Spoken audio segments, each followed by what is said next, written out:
way back. You've got Alan Griceson out of position 13. And some big names to watch out for at the back. How about the reigning champ and pole sitter this weekend? Chris Walton will be using the bumpers. Paul, don't you worry about that. He's got Todd Hazelwood for company back there. Yeah, so Todd should just follow him through and let Chris do all the work. Todd was the quickest after the first session of qualifying, but has had absolutely no luck this weekend, and as a result he's towards the back. We've got some onboards. Penrite on board with Lee Nicolau in the Skyridge Shamrock Racing U. How about this one? Craig Dontis, the South Aussie driver. K&N Filters on board. Just Car Insurance all over that car with Kitten Car Care products. The green flag at the back is the sign that we're ready to drop the hammer for the final time. The East Coast Bull Bars V8 Utes. They're on every round of the Pertec Enduro Cup. Fisher to the right. He shares the front row with Jared McLeod. Two guys who are yet to win a round. Behind them, we've got a two-time champ and a Bathurst 24-hour winner as well, and Nathan Pretty alongside him. Red lights on. Let's go racing at Sandown. Good start, McLeod. A ripper gear change and just launches into second gear. Comes across, covers him off. You should make it into turn one. Oh, Harris with a brief lock-up. Just decided to start turning. Hickey making it 3 wide. Marjoram on the outside. Real early. And this might give him the inside sit for turn 2. We ride on board with Niccolo. It's tight. Takes some curb. It's got Jeremy Gray in there. Patience on the throttle. Marjoram on the outside is being hung out to dry here. Not a good place to be. No, Dontis goes by. Walton's picked up a few already. Look at that. He's got 5 or 6. His elbows up, pressing on. Knows he's got to get on with this. Oh, man, has Marjoram got a problem here? I think it's just a slow run. He's like spun up, coming off the curb. Just got no launch down the straight. He may have also collected the wall at the exit there on turn 4. So that might be the problem. He wants to hang around the outside. He's got a rookie in Grice next to him. They avoid making contact, but this is not working out nicely for Adam Marjoram. Second in the points. And he looks like taking a hit right now because Harris, the points leader, is third. And Harris has just kept his nose clean all weekend, hasn't he? He's making up for the lost points at Townsville as Grice. Backing it in, and you're right. Marjoram's definitely wounded in the steering. What a shame. He's been perfect all year, avoiding drama as best he could. Fisher's going with McLeod. Battle will be on at the front here. Ryle Harris is a race 3 specialist. When the tyres get old, he comes to play. And that just plays into his hand. He's smooth. He knows how to look after the tyres. Oh, Marjoram's got nothing. Yeah, he's got to come to the pit here. We're going to follow Richard Morkoff down there. Hazelwood's in the dust too. He's in denial about how wounded he is. He's just hoping it's going to come good, but it's not going to. He's going to need some treatment. He's got to think of his other fellow competitors here and just get out of their way. Oh, he's had a drive in the Erebus V8 at their ride days recently. Driving both Ash Walsh's and also Will Davison's car. But now he's thinking about his championship, that he's taking a hit. Fisher's having a go here. He's not lying down. Now McLeod, as we know, has a really bad tyre set for this race, and that is just making it an incredible scenario. Fisher's got to run. Will he have a look? McLeod blocks him. Just covers the door. What a way to welcome Ram Locksmith. Moves him over. Jared just moves him over a little bit. Onto the door. He's saying he's got a new sponsor that he hopes will be with him for the whole season. And this is a way you keep a sponsor. Stick at the front. Oh, it certainly is. Get some TV time, get them some coverage, show you're competitive, and people will follow you. He's got the whole pack following him now. Because with those wounded tyres, it means that everyone's got more speed. Medicki up the inside. He's having a sniff. Just letting Ryle know he's there, but Ryle won't react to that. And here comes Pretty. And eventually Marjoram. Yeah, it was inevitable. He's called off the search party. Let's have a look at how this start went down. That's 2 from 2 from Maverick. Yeah. He had a great start yesterday. Watch the gear change. When Jared just nails that second gear, he just leaps. So spot on the revs, knows where the torque is. Does the gear change exactly where he needs it.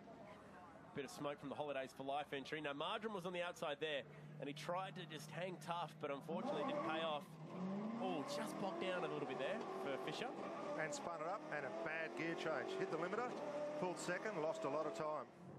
So keep an eye out for Marjoram on the outside of Medicki. Oh, we got the fence there. Yeah, so that's the fence there. So right. Medicki on the outside, you run that risk. You run that risk. I would have driven him over there, and probably everyone else would, so... Brutally honest. Hansford's done a great job fighting his way back. Remember, he was at the back of the field in race 1, so this has been a stirring drive from the son of a Bathurst winner. We're riding on board with Lee Nicolau, his first event here at Sandown in the Utes. Shamrock, a local team, famous for their karting exploits, but they've started to break away and get into the Utes as well. Commercially, it's a good thing to get involved with. Get good TV coverage. You don't need huge budgets. Get a few mates together, get a few bucks, you can go racing. So Cedars and Jane doing battle. The Mango Credit Ute through that area where we saw Marjoram find the fence. It's busy down there. Now this is for 8th and 9th spot and 10th. And that's going to hurt. Wilson buys into this as well. Kim's going to lose a couple of spots, and Gricey's going with Cam Wilson. Let's see how brave young Gricey is up the top here. Jane comes off and just shuts him down. They're all on top of each other. As we go across the top, Grice, side by side. We know that Walton never yields. He's made some space, hasn't he? Far out. You look where Hazelwood is, buried back in the pack. They both started together. A lock up from Hansford. But they all managed to get through there. They sorted that out quite nicely. Yeah, Walton's still coming. He's got a bit of an overlap here. Oh, Mediki and Pretty. These guys were side by side down at Dandenong Road. Well, Pretty needs to get, if McLeod wins this race, Pretty has to get to second to win the round. So he's got some work to do. At the moment, he's on for third because it's standing McLeod, Fisher, then Pretty on the podium, side by side, 200 k's an hour. He's got it done here. 210 actually at the line. Oops, Pretty lights him up. Oh, that's wounded, that tyre. He'll be lucky to get round there. He's going to lose a couple of spots. Now he's got to be defensive on Beachy. And he just comes over to cover him. So that's how they look at the moment. Your top 4 is McLeod, Fisher, Harris and Pretty. Jared McLeod is on target to win his first ever Ute race. He's doing a very good job out front at the moment. Dontas ripping through the gears up the back straight. Marjoram's back out after that damage. He's back in 24th position. Here comes the leaders. Nothing in this. 0.3 of a second. It's less than that now. Ford taking advantage of the toe. So Marjoram had done all that work to close up in the championship. And right now he's looking like hemorrhaging 44 points. That's a big bleed. And Riles just sitting there. Knows he can points race now from here. Riding on board with Fisher. Oops, we've got Grice around. Gricey's been tipped out. Oh, and he's bogged. This is going to be a yellow here. No way, no how. Is he getting out of that one? He's down to the rotors. So this will surely bring out the safety car. Now, who are the winners and losers from that? Marjoram dropped a lap, so it's not even going to put him on the back. There's there the are yellows. boards. There's our safety car boards, which is what caught Kim Jane out earlier on in the week. Man, that's buried. And this is something to think about for the Wilson Security Sandown 500 later. We've had a lot of cars getting bogged at turn 9 and turn 1. Two very difficult corners to master this weekend, Paul, and that could be a total game changer today in the V8 race. Well, it's going to be the thing to watch for. Cold tyres, pit stops, co-drivers getting in, not up to speed, and it's the left front tyre that you've got to get up to temperature, so it only gets a little bit heated in one corner. You turn right, turn 3, and the rest, you don't get any load into the left-hand side of the car. Let's see what happens. He's probably going to get punted here. Yep. Jeremy Gray just sort of gives him one. You can see the dent in the bonnet. But Gricey was going defensive, mid-tracking it and braking early. If you're going to drive slow on someone like Jeremy Gray, half a chance you're going to get lobbed too. Gricey's mid-tracking it, trying to block. Slows the speed down, and Jeremy's got nowhere to go except in the back of him. So if you're going to block someone, do it properly. I wonder if... Yeah, well, last time Jeremy was in this position at Darwin, he choked and lost the win to Pither, so he'll know. He'll know to get on with it. He's learnt from it. Let's see if he gets the jump. The field is with McLeod. And here they come to the green flag.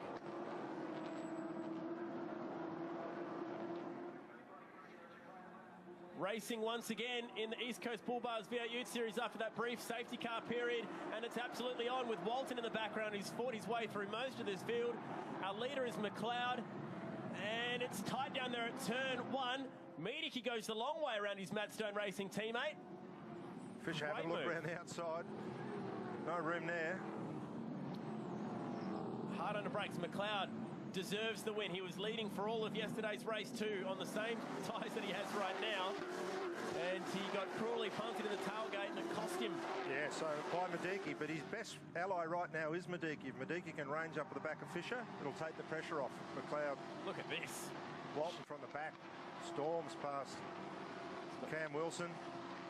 Kim James lurking here. Can he sniff an opportunity to dive on through? Wilson's going to just roll it in there from the outside. Charlie Kovacs is going to get a penalty for overlapping on that restart just now. As Walton. Slide job, use a bit of door, push him up over the curb, get the run. That's how you got to be aggressive. That's straight out of the Utes playbook, but James Wilson will going to give it try back and come to with him him. Yeah, but there's no point. Oh, big lock up from Walton. And Wilson hangs on. Yeah, we'll get him back again here. You'll have to give him another one now. Cheeky bit of movement on the exit. But all this has done is let Kim get by into it. So they slowed each other up for 2 or 3 corners with no result. This is why the safety car came out once again with Ben Grice copping a hit in the rear. He was trying to cover the inside. Jeremy Gray was with him. And around went Grice, stuck in the gravel. Safety car came out from Lee Nicolo's point of view, this one. Yeah, sort of see there, he's a bit slow in, and by the time Gray reacts, he's already into the back of him. It looks a lot worse than it is. It's pretty similar to what happened to Craig Lowndes yesterday on Jack Perkins. So it can happen to the best of them. Oh, yeah.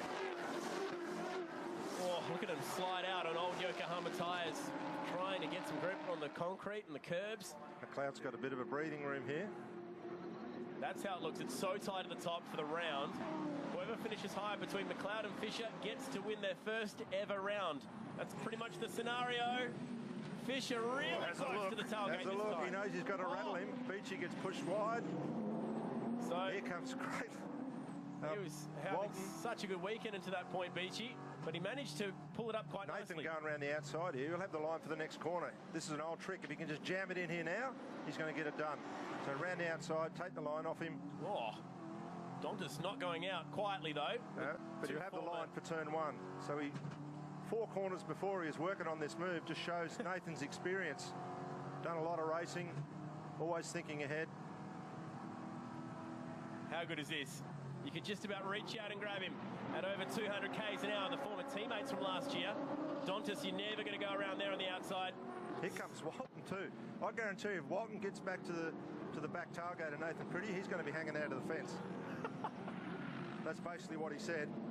Well, he's got 3 more cars to get there. That's why he's just so aggressive. He just sees Nathan up ahead and he wants to get to him. These two were into each other 2 years ago, both on the track and back in the pits, face to face. Bit of niggle between Walton and Pretty. And Pretty's running for the hills at the moment. Yeah, well, his best bet's to get out of there because Walton was fired up yesterday afternoon. Jane and Wilson all over each other. Oh, Bazatzik getting involved. He's done a good job to fly back up. We're also hearing that this will be the last lap, so we're headed for a time-certain finish. As Beachy ran wide on that one. That was Walton sneaking through. So Walton's gone all the way to 8th here. What's he going to do? McLeod goes a little defensive. Last corner then. He's got 1 corner to go. He's just got to get it off here. And how good is this? He's done it with Ram Locksmiths on board. Awesome job. Jared McLeod will break through for his 2nd ever race win, but more importantly, his 1st round win. And don't you think he's happy about that one? He is.